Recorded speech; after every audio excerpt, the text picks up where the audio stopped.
This podcast is brought to you and made possible by generous financial aid from Peter Kanzler, Kanzler. You can buy his Amazon books at your favorite Amazon branch. For example, the original texts of Locke, Hobbes and the US Constitution of Pennsylvania put together into one book for only $15. Thanks for listening.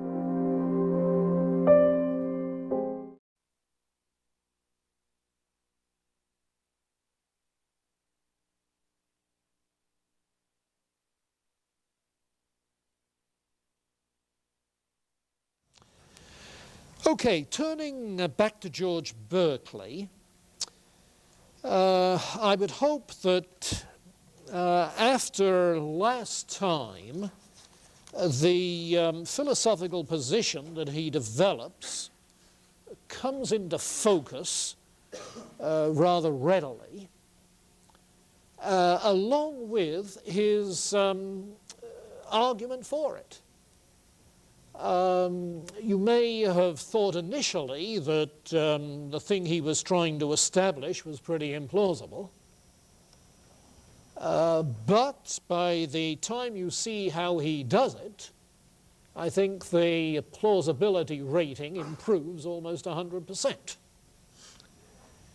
That is to say, if he can support those three basic philosophical positions that are involved, then his denial of the existence of matter, substratum, independently of any mind, that denial seems to be sustainable. Insofar as the concept of matter is an abstract idea rather than an empirical notion, and as a nominalist he maintains that we just don't have abstract ideas, the word matter has no reference, you see. So when you're talking of the reality of matter, you've no idea what people are talking about. Locke himself had said matter is something I know not what. You see. Now, similarly with his mentalism, because if it is the case that all we know about material objects derives from our ideas of primary and secondary qualities, and if it is the case that we never have primary quality ideas independently of secondary qualities, or vice versa, and that both primary and secondary qualities are relative to all sorts of observation conditions, then it seems to follow that both primary and secondary qualities in the same condition, namely they're subjective. They're simply qualities of our ideas. And we've no evidence for any unchanging qualities, or if not unchanging qualities, at least objective qualities, inhering in material substrata out there. So his conclusion there seems to be that as far as the empirical evidence is concerned, all that we know is minds and their ideas. And our ideas of material objects are just that. Ideas, compounded out of primary and secondary qualities with no notion of matter. So, mentalism. Well, of course, if he stopped there, there would be an immediate objection. How do you account for the ordered uniformity of nature? Particularly in the Newtonian age, where nature was understood in such ordered fashion, fixed laws, fixed forces, so forth, this perfect machine. How do you account for that? In addition to the question, how do you account for the ideas you have if they're not caused by external material things? Well, his line of thought here is, I think, very simple. His starting point is essentially that of Descartes. I think. And what I think is ideas. Ideas are the objects of thought. It's what we think about.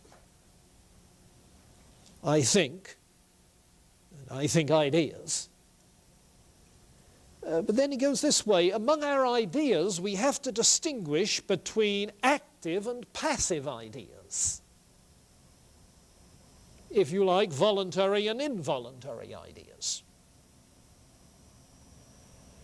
Because there are some ideas that I have that I choose to have. My idea of a fairy giraffe with butterfly wings is a voluntary idea because I thought it up, I put it together. On the other hand, there are other ideas that are involuntary. Namely, most of the sense impressions which come to us simply register uninvited on the consciousness. Involuntary ideas. And while it's plain enough that I can be the cause of active ideas, voluntary ideas, it's not at all evident that I could be the cause of passive ideas, because oftentimes I get such ideas not only uninvited but unwanted. Ideas of pain, for instance. So there must be some other cause than my mind for these involuntary or passive ideas. Now, ideas are mental things. They must have mental causes. So this other cause must be some other mind. Now, he doesn't entertain the idea of mental telepathy, particularly that you would be giving me all sorts of ideas. No, the next step in his thinking, though, is to take note of the uniformities of nature. That is to say, the uniformities of our experience. The fact that there are predictabilities within the experience that we have made up of our ideas. The fact that everybody in this room is hearing roughly the same things at this juncture. The fact that we live in a world of common sense experience. Common order. Common predictability. Public evidence. So forth. So there must be, as the cause of this sort of uniformity, there must be some greater mind, some supreme intelligence, some infinite spirit, God. So that God is the other mind that's needed in the case of passive ideas. God not only causes our passive ideas, but he gives us an ordered world of experience with all of its predictabilities.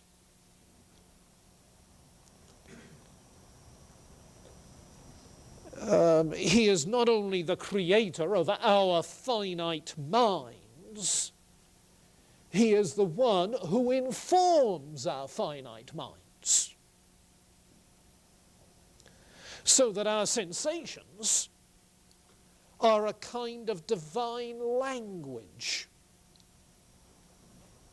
God's language to us by which we grasp the order of things to which we have to adjust, into which we have to fit. And in this way we participate in God's ideas. It's sort of an empiricist's equivalent of saying that the human logos participates in the divine logos. The human mind participates in the divine mind, inasmuch as our experience is the ordered world of ideas which God has and gives to us. So God then, it turns out, is the sufficient cause, not only the necessary cause, but the sufficient cause of not only all that is, but of all ideas that occur passively to minds that exist.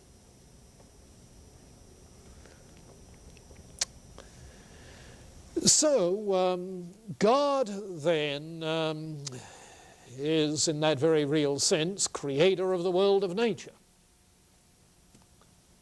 ex nihilo, as well as creator of finite minds. Well, that's clear enough, I take it.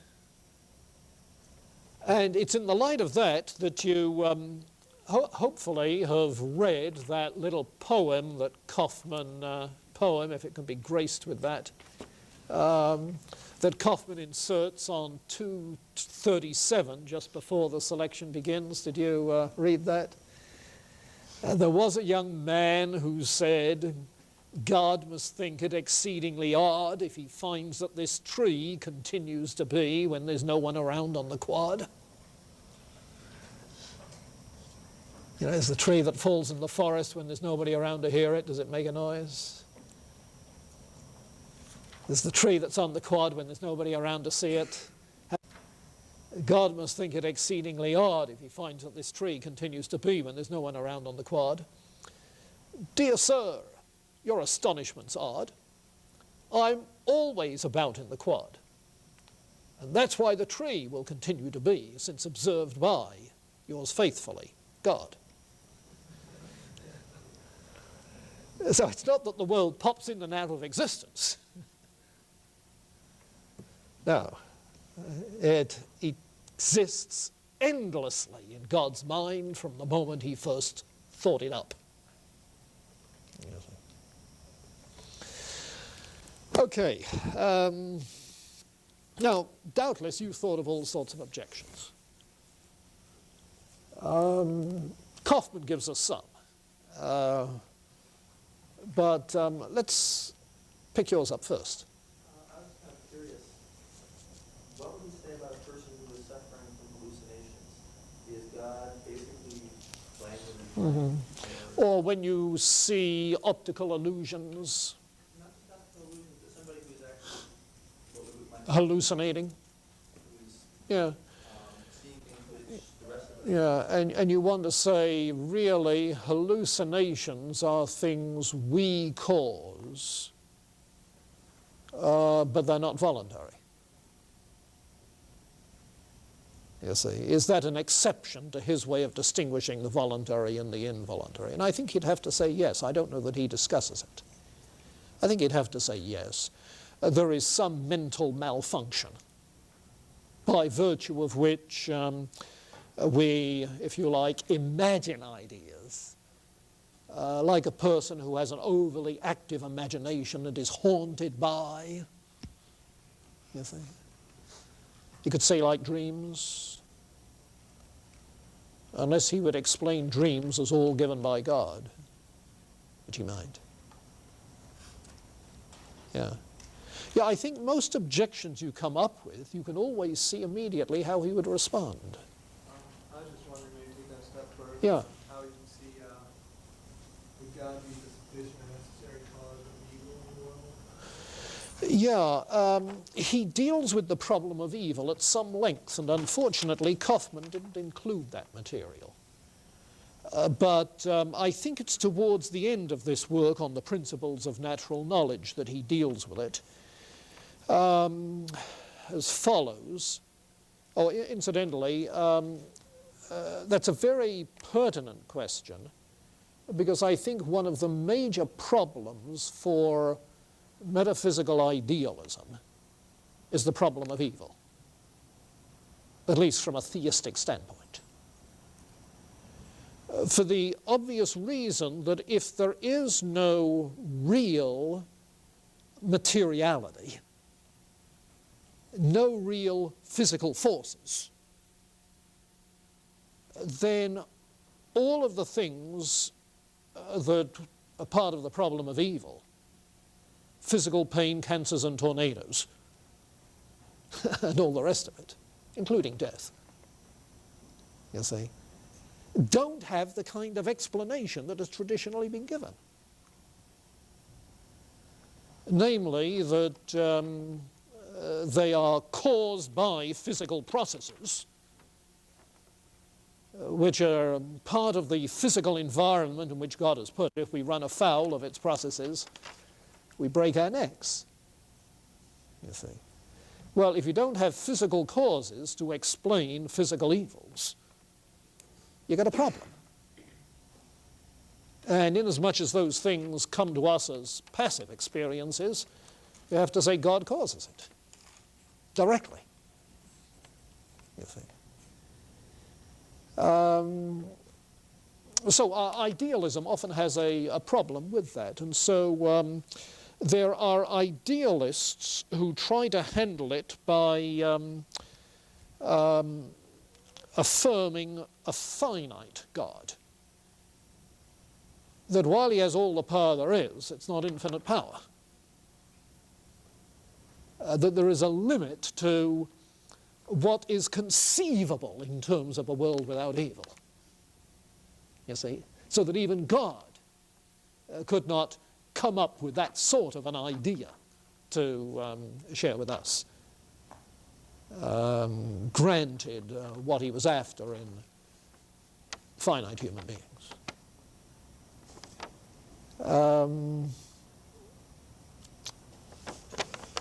Yeah, other idealists will argue that physical evils are illusory, where you get closer to the hallucination, the sort of thing. And somewhere in that ball game you'll find the attitudes of Christian Science, which is an idealist metaphysic. In fact, some years ago I had a student who had come from a Christian Science background, and when we were talking about Berkeley, he said something like, you know, that's the way I was brought up to think. You see, Berkeley. Now, how does Berkeley himself handle it? Well, his emphasis, of course, is going to be that the world of nature is, as Newton has depicted it, a world with a fixed order that isn't arbitrarily interrupted by God. It's a fixed order, this general order of nature. He maintains that this general order of nature is essential for the guidance of ordinary life. The environment has to be predictable. It's essential if we're going to be able to understand nature's processes. And you could add, do science. Use nature's resources. It must be orderly and predictable. In other words, it's essential for all human planning, all human purposes, all mental activities And these advantages outweigh what he calls particular inconveniences. So that he's using what historically was known as the greater good argument. Evils are permitted for a greater good. They are built into the orderedness of things for a greater good. The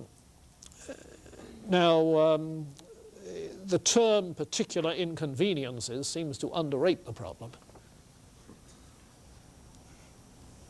But he wants to say that problems of this sort, natural evils, are necessary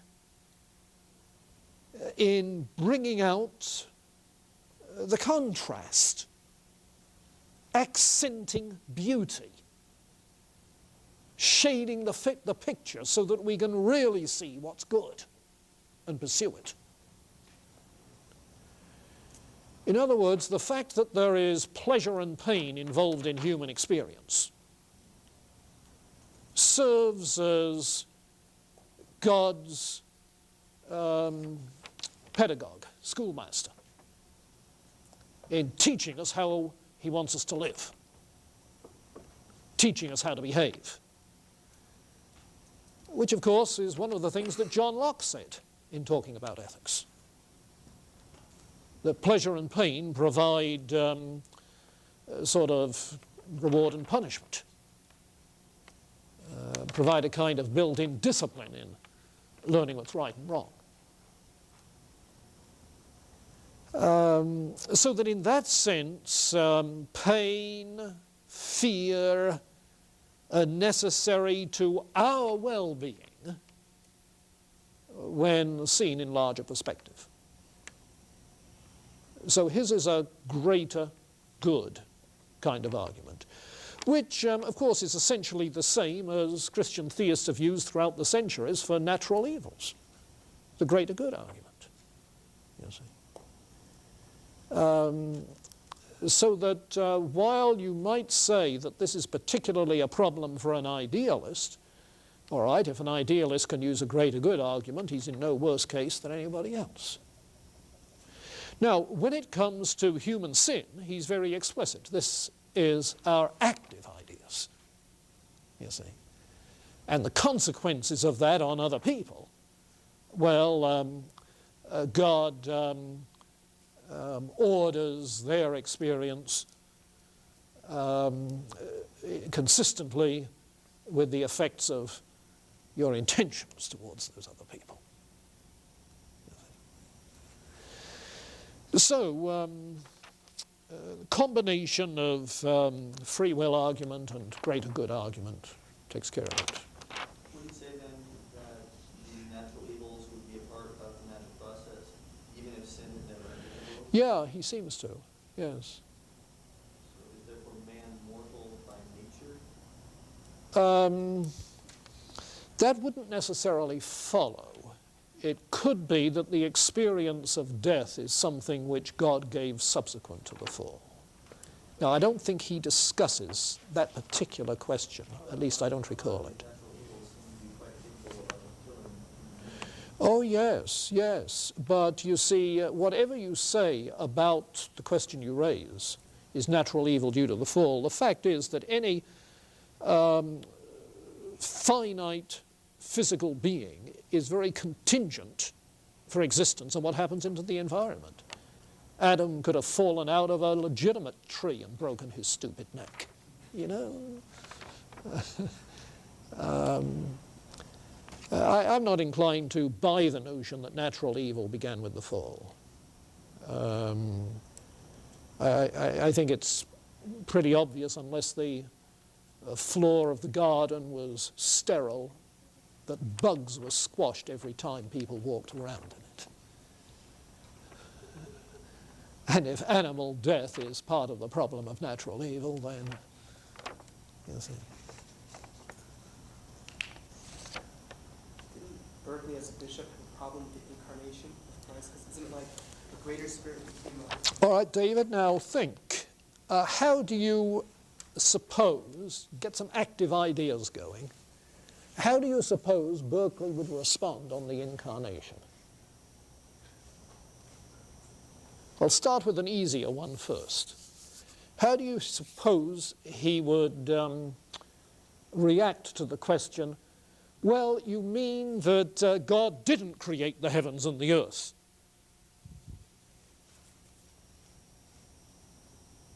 Well, what would Berkeley say? Well, I think that why it's so hard to find an error in Berkeley is because it's as much as it seems he does very little. All he does is he takes out the middle thing. I mean, in a sense, I mean, okay, God could either actually give us physical bodies and give us all this physical stuff and then place us in here. Yeah. And then we'd have all these perceptions. Or he could just like have us a spirit being and just automatically shove all these perceptions into our beingness. Yeah. I mean, who cares? Either way, it's going to turn out the same. Right. God did it, and it's on to us. Yeah, you see, God created the heavens and the earth. Now, how would you translate that into Berkeleyese? You see, maybe it's easier to say Berkeley's. How would you translate it? Well, it would be something like this, that at a certain time God brought into being finite minds and began giving them ordered experience of natural world. You see? Well, all right, what would he say about incarnation, the incarnation? You see? Namely, that Christ appeared among us, God in the flesh. Now, what is flesh? Flesh, in Berkeley's, you see, is certain ideas, certain experience, passively received, you see. So that Christ was as fully human in that regard as anyone else. Born of a woman? Yes, as really as you are. You see? Because he's not denying anything that is experienced. All that he's doing is making us think twice about the ultimate reality underlying what is experienced.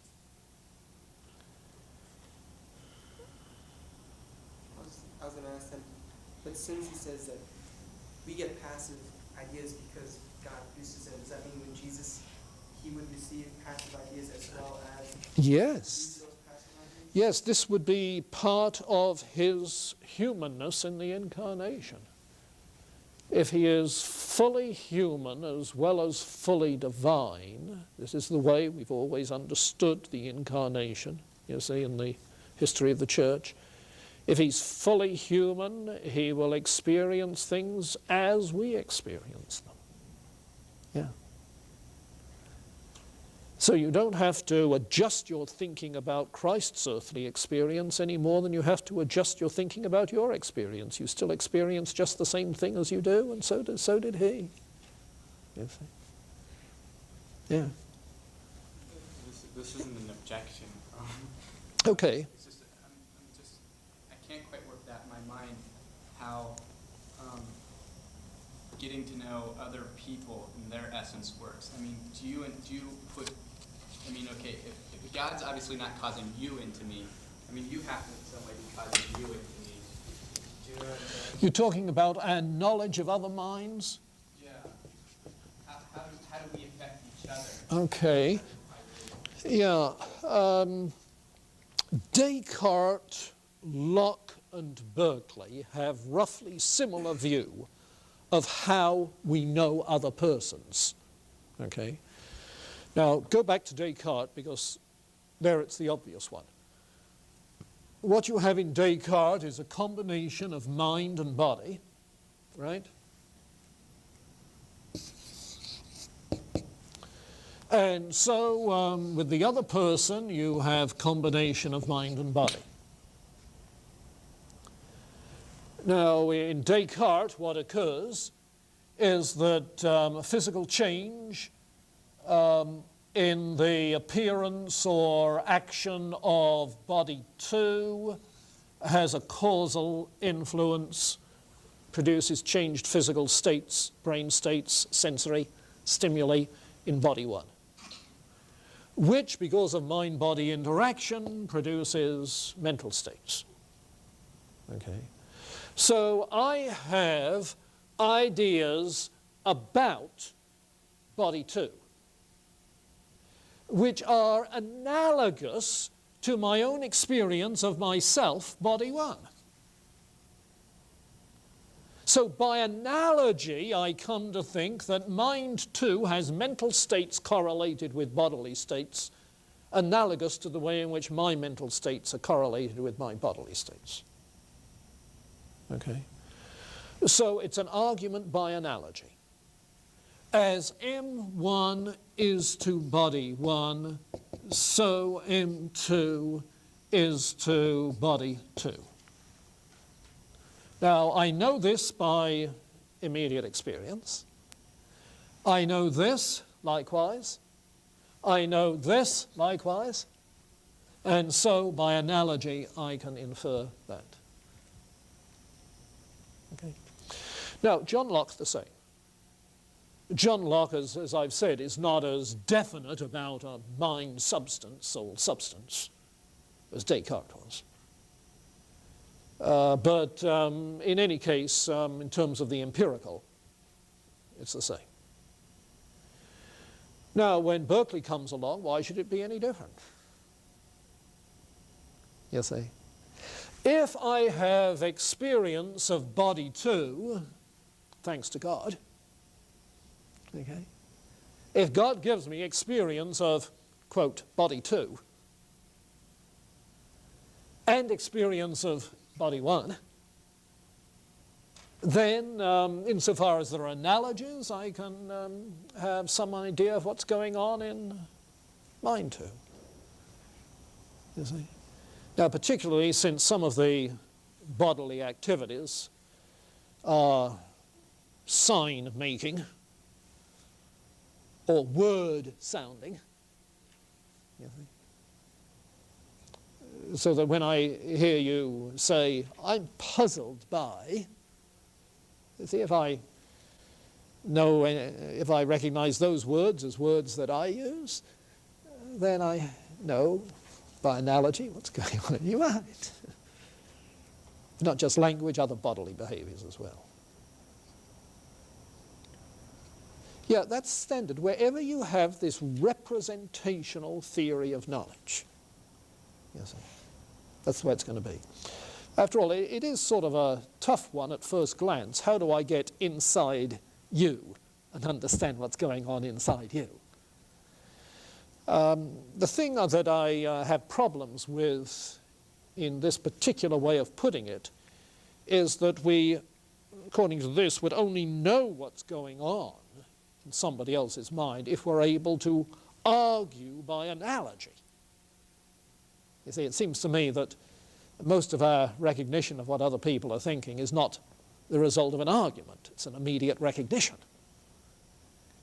It is that the bodily appearance evoke recognition rather than providing a premise for an inference. You see, so I think it's more an analogical recognition rather than analogical inference that's involved.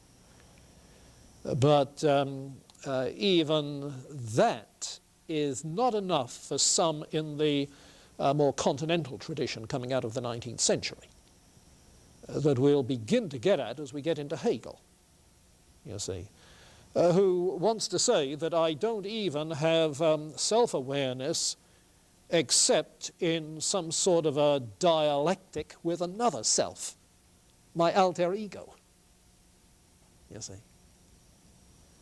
So that the master knows himself as master only in the face of the slave.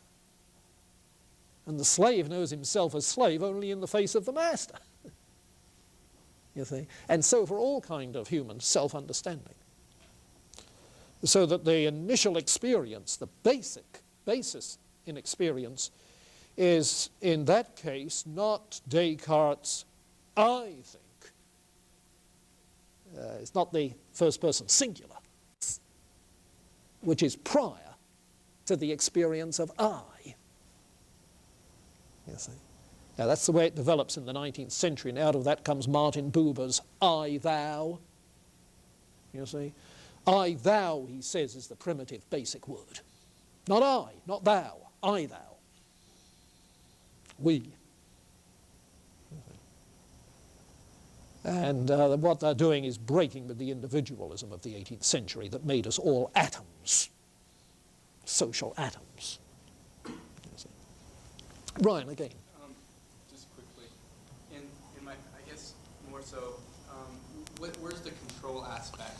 I mean, I can understand how your mind can affect my mind. Yeah. But are you just one of those many ideas like trees and all this other stuff, you know, that God's pushing into me, or do I actually affect you too? No, I am a mind. You're a real thing. I'm a real mind. My mind is not just an idea. My mind is real.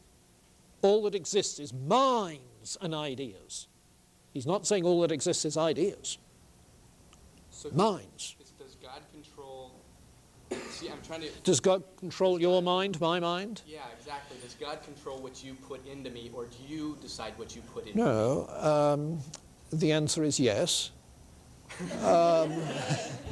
That is to say, insofar as I voluntarily am trying to communicate something to you, I am voluntarily doing it.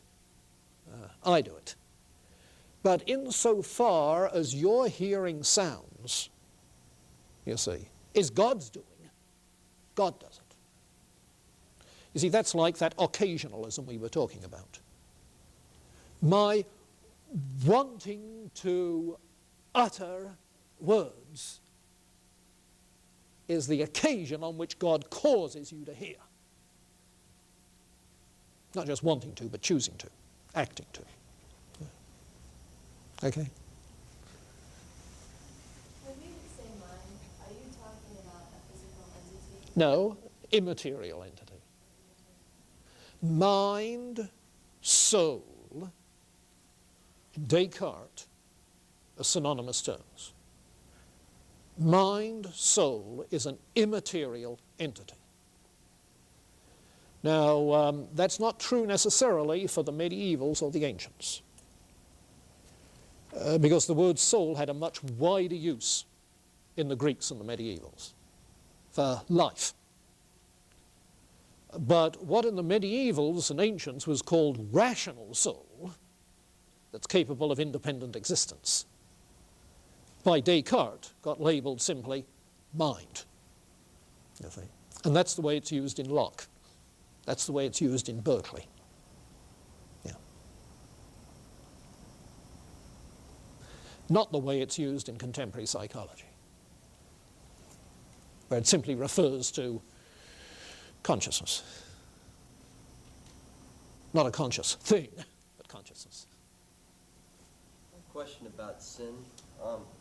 If all our ideas are inert and not active, No, not all of them are.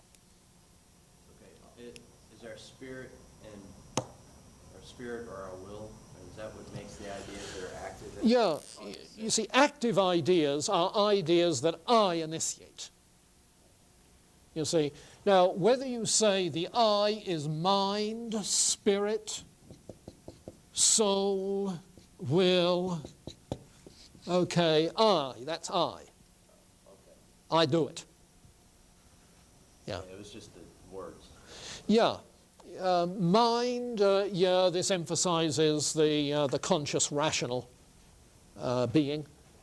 Spirit, it's an undefined word, really. About all it means in this sort of context is something that isn't material. It has no positive meaning. Actually, for some that we met first semester, you remember, for that matter, for people like Hobbes, all it means is some rarefied, physical, gaseous being. Soul in the ancients meant life. Here it's equivalent with rational soul, mind, that immaterial part. Okay, and will, of course, is one of the faculties of the mind. Will, intellect, faculties of the mind. Okay, the will can cause sin. Well, will is simply acting voluntarily. Yeah. So will is the active agent. Yeah. So that if I will to do something to one of you, I'm really going to get my own back at Christine here. I'm going to I'm going to give her an F on the first examination. You see, if I do something malicious of that sort, you see, well, that's an act of will is involved there. It's not just entertaining the idea, but it's willing it.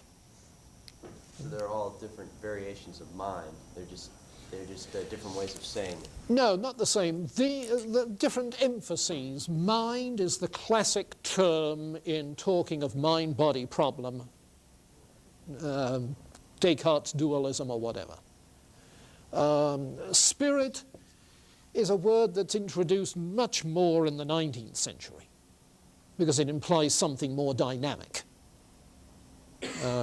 used occasionally here for just an immaterial being. Soul, yeah, used in this period synonymously with mind. The emphasis is on immortality. And will is a functional term. It's a faculty term, not an entity term. You see, these three are entities, entity terms, the immaterial part of you. Okay. Got it? Esther? Can you go over his justification of why matter doesn't exist? I know in reading he talked about how some people might say, well, you know, God is using matter to hold things together, but that's ridiculous. Yeah. It seemed like that's all he said. Well, there are several lines of thought. Number one, going back to nominalism, the word matter doesn't refer to anything. It has no empirical meaning. How can we say it exists if we don't know what it is? You see, why does he say it doesn't refer to anything? Well, matter is an abstraction. There's redness, there's squareness, there's smoothness, there's roundness, there's noisiness. But what's matter? What's it look like? Well, Locke would say that we abstract the idea of matter in general from all of these other physical things, physical experiences. What do you abstract? You know, if it's not red and it's not blue, if it's not square and it's not round, if it's not noisy and it's not quiet, it's not anything. But couldn't you say that since our mind is finite, we can't see Oh, sure, he's not claiming infinite knowledge, but I think that if you affirm matter, he would say you're claiming something you don't know. You're trespassing on unknown ground much more than the person who denies it. But along the same line, we don't know. Come again? I said along that same line, we don't know the existence of God either.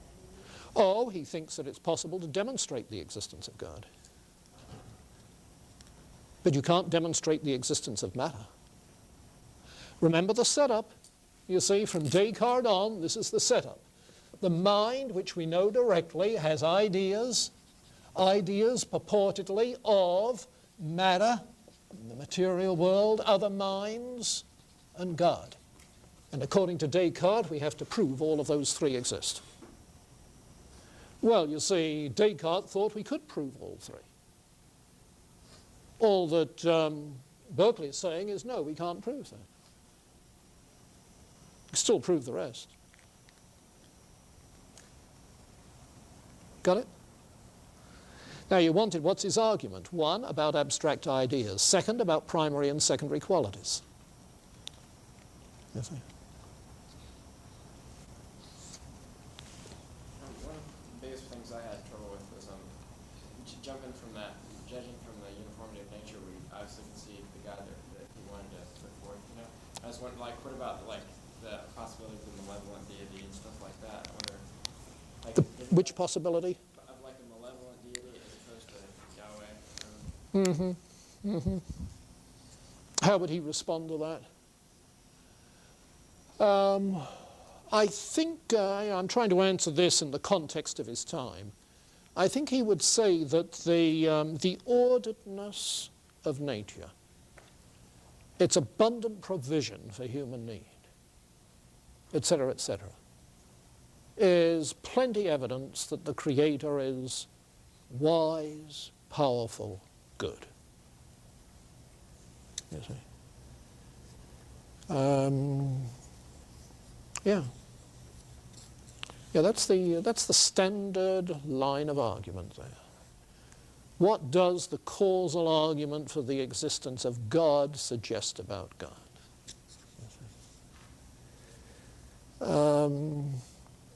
Now, keep in mind that the concept of God as good also has a history that goes back through the Middle Ages to Plato. God as the good. What is the good? Well, the good in that sense is the ideal that all nature yearns for. You see? Yeah. And so I suppose you'd say that Berkeley might well be saying God is good, because that by definition is what the term God entails. The whole concept of God is of the good. To speak of a malevolent God is not to speak of God. You see, it's to speak of a non-God. The reason I asked that is because some of this kind of reminds me, and I don't know much about this because we haven't got there yet, I guess, but in intro class we talked about that brains in a vat thing and how it's a possibility of that, and that's kind of what it sounds like almost. Yeah, except it's not brains in a vat, it's minds in a vacuum.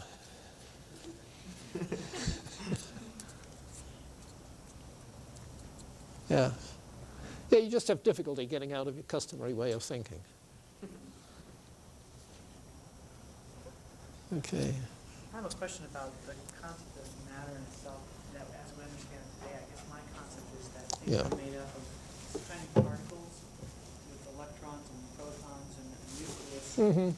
So when I think of matter, I think it's denying that there's anything that makes up a solid thing. Yeah. Do we have a concept now that matter is something that's physically real, like little particles? Like when Elizabeth Elliot mentioned in a glass of water the grains of sand, well, I think of something, little grains of sand that are so small, but when they're all taken together, you get something. Yeah, sometimes the history of scientific thought through the 19th century into the 20th is captioned like this: the dematerialization of matter. The dematerialization of matter. And you can see the change that's gone on, because back in the 18th century, matter was composed of atoms. Atoms are little pellets of matter, of indivisible stuff, you see. Well, that changed as we began to talk about the structure of the atom, as we began to see that E equals mc squared, that matter is not an ultimate in that sense. The principle of the conservation of matter, that it cannot be created and cannot be destroyed, of Newtonian physics, gave way to the principle of the conservation of energy, you see. So I think it's fair to say that contemporary physics does not have the concept of matter that they had in the 18th century, you see. Having said that, a lot may hinge on how you handle theory of submolecular particles, you see. Are they solid, indivisible pellets, or are they spurts of energy that have pellet-like behaviors, you see? So no, I think this, and this is another side of the thing that Berkeley is doing that I think is much more far-reaching than anything he said. I think the question is whether the Newtonian conception of matter has any empirical basis, any scientific basis. Now, we've been concentrating on what he says about matter, but in his reply to objections that you've been reading, you may notice he speaks not only about matter, but about force and space and time. Now, if all four of these key Newtonian concepts are without empirical basis, what happens to Newton's claim to be doing empirical science? You see? Is there any empirical basis for Newtonian science? Berkeley says no. David Hume says no. Immanuel Kant says no. You see? Which means when post-Newtonian science began to develop, the ground was ready for it. Now, there's another, I was going to say quirk, but that's too near a quirk to use at this juncture. There's another little tidbit that comes into this, which is the question of whether matter itself is conceived of as being passive, inert, or having some power, some potentiality that's in process, whether it's active or passive, you see. And it seems pretty plain that in Berkeley the emphasis is on passive. Yeah. Very passive. In some of the continental thinkers it became more active. And of course in Leibniz the activity is there such that matter is not the basic forces. But that conception of matter as passive, devoid of any potency that has capacity to do something, is alien to earlier conceptions of matter in the Platonic Aristotelian tradition, you see. Oh, you find it in Democritus, the Greek atomist. And Sarah Miles in History of Science was saying yesterday afternoon that by the time you get to Lucretius, who's the Roman equivalent of Democritus, in Lucretius matter is active. Okay. But for Plato and Aristotle and the medievals in that tradition, matter is potency. Now drop the Y off the end and matter is potent. You see? It has natural potentialities. There is inherent teleology in matter itself, an inherent telos. So the loss of the teleological view of nature that came with the scientific revolution introducing mechanistic science, you see, changed the conception of matter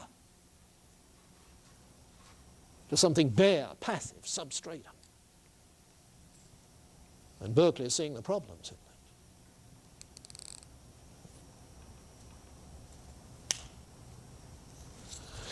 in that.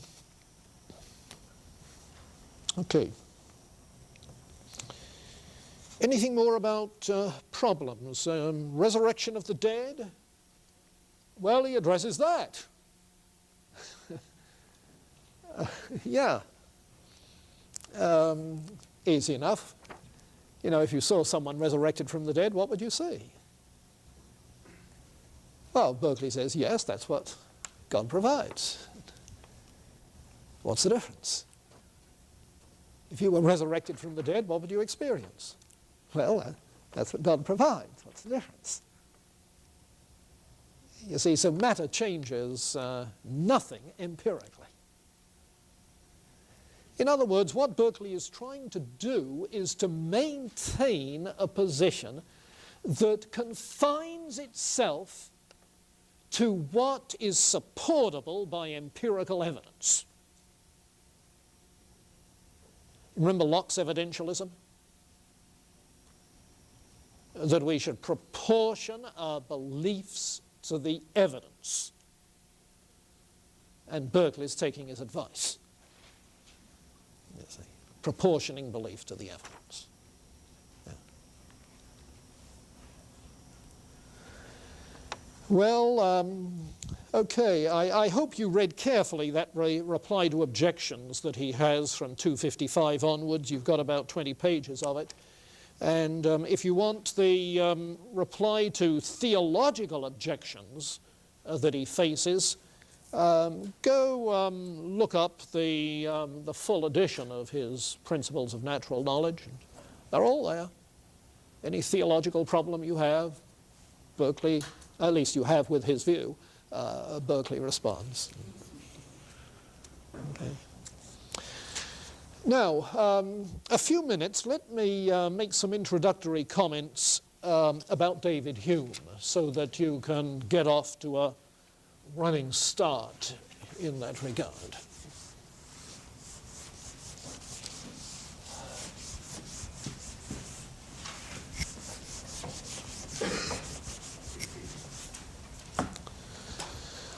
Now, of course, the three great British empiricists, Locke, Berkeley, and Hume.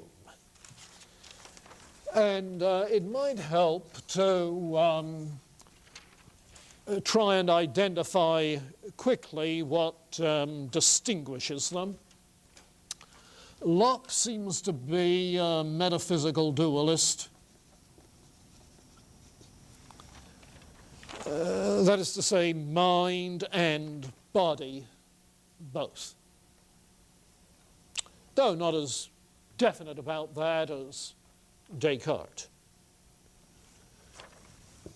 Berkeley is a mentalist.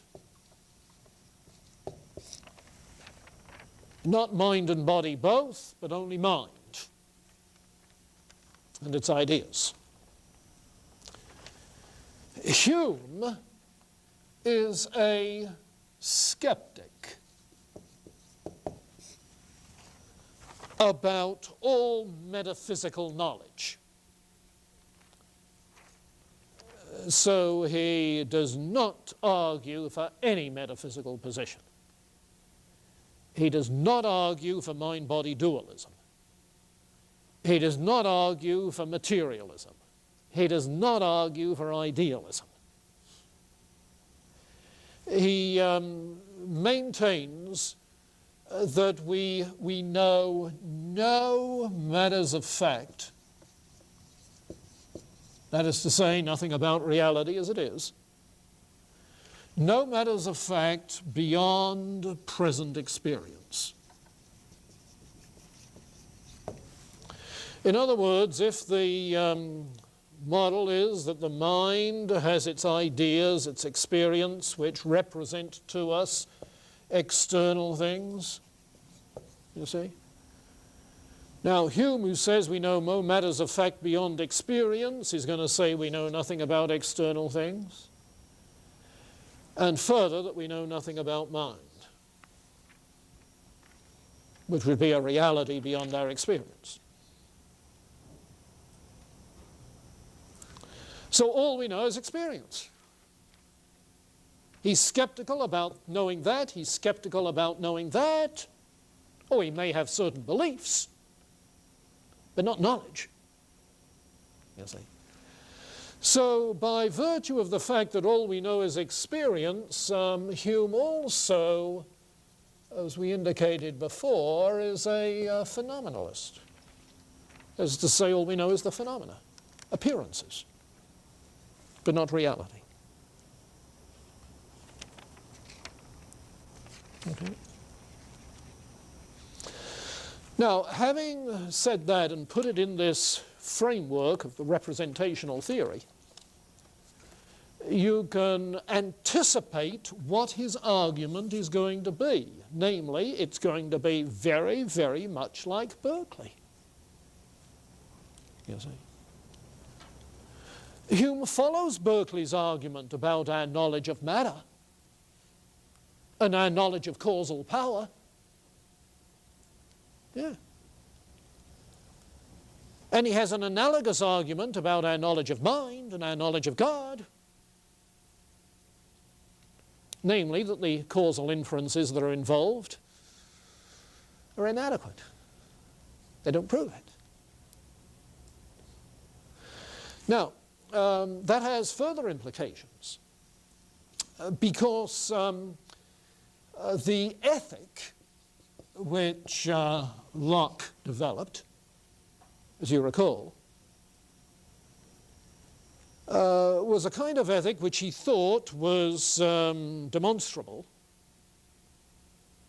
from our knowledge of the nature of the human self, from human nature. Now, if we don't have knowledge of human nature, what can we do with that? You see. So John Locke's kind of natural law ethic is also ruled out by Hume. And in as far as he still wants to be an empiricist, what is he going to turn to? Not empirically derived knowledge of human nature metaphysically speaking, but only experience of our moral sentiments, moral feelings. So in ethics, he becomes what we call an ethical subjectivist.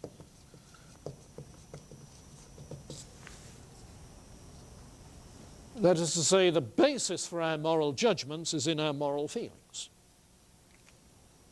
Yeah. When I say something's unjust, I mean when I see the similarity between me and you and see the way you're being treated, I feel pain, because I know it would hurt me. And so I cry, unjust. What that means is, ouch, it hurts. Ethical subjectivist. Because in the development of a phenomenalism that makes no metaphysical judgments, you have no metaphysical basis for an ethic. So ethics has got to find a new direction. And there are strains in Hobbes and Locke that are picked up.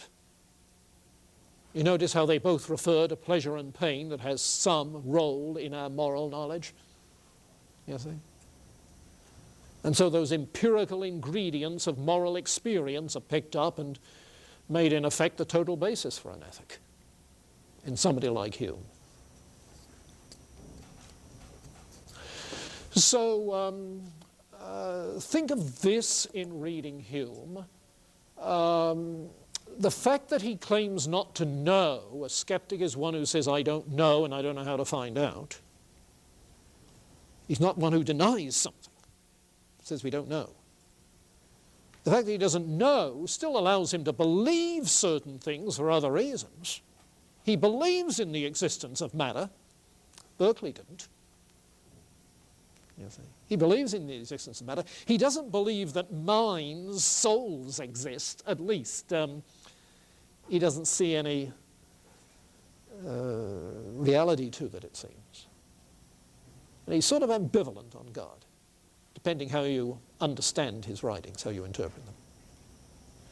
But on what basis does one believe? Belief is the result not of logical process or empirical evidence, but of psychological process.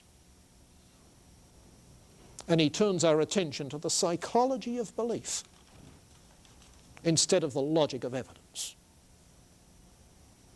Yeah. So as you read Hume in the first chapter, you'll find he says, be a philosopher, but amidst all your philosophy, be still a man, a woman. Well, he doesn't say woman, I had that. He says, be still a man, woman. In other words, there's something about human nature that doesn't let us away without believing. Even though there's something about philosophy that reminds you don't have logical proof. So he tries to balance these two.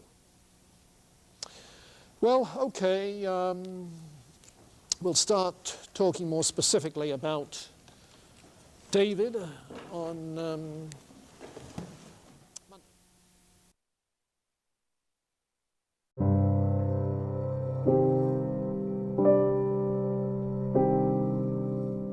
This podcast is brought to you and made possible by generous financial aid from Peter Kanzler, Kanzler. You can buy his Amazon books at your favorite Amazon branch. For example, the original texts of Locke, Hobbes and the US Constitution of Pennsylvania put together into one book for only $15. Thanks for listening.